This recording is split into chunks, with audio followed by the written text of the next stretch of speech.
Salam kembali.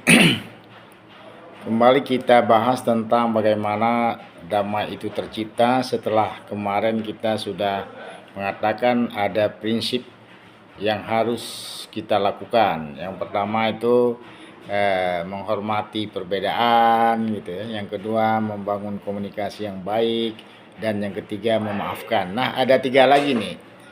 Nah, tiga lagi, yang pertama adalah berempati. Jadi berempati itu adalah kita punya rasa orang lain, kita bisa merasakan perasaan orang lain ya, sakit orang lain. Artinya kalau istilahnya, kalau kita mau cubit orang lain, coba cubit diri sendiri dulu. Jadi begitulah kata-kata empati, yaitu ada rasa kasih sayang sesama. Jadi dengan kita berempati itu pasti tercipta rukun dan damai ya. Contoh diantara kita itu tidak saling menjatuhkan, tidak saling kalau istilah sekarang tidak saling menyerang. Kita berempati. Bagaimana kalau kita serang lawan, dia kena, begitulah kita nanti. Jadi berempati itu perannya sangat penting dalam menciptakan suatu situasi yang damai. Yang kemudian yang kedua, prinsip yang kedua pada tahap ini adalah menegakkan keadilan. Biasanya ini yang membuat raihan perdamaian tercapai ketika penegakan keadilan ini yang sangat susah kira-kira begitu ya. Kadang-kadang ada keadilan itu tajam ke bawah, tumpul ke atas gitu.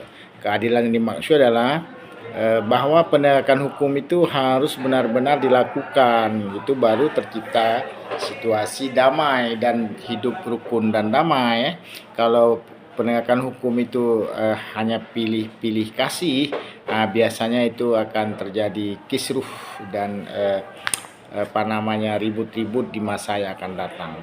Yang ketiga untuk tahap terakhir, yang keenam nih, yang harus kita lakukan untuk mencapai perdamaian itu adalah hindari permusuhan. Karena dengan ada sikap bermusuhan ini pasti dia akan terjadi gejolak, atau kalau sebuah negara itu bermusuh dengan negara lain, pasti outputnya peperangan atau saling serang atau macam-macam gitu. Ini yang harus kita hindari gitu.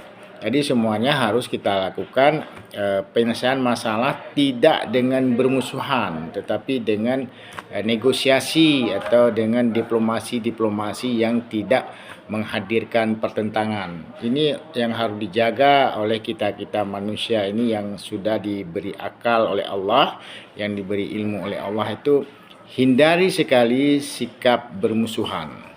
Kita harus membangun komunikasi, negosiasi, diplomasi dengan cara-cara terhormat dan intelektual. Demikian kira-kira agar kita selalu hidup dalam perdamaian dan kedamaian.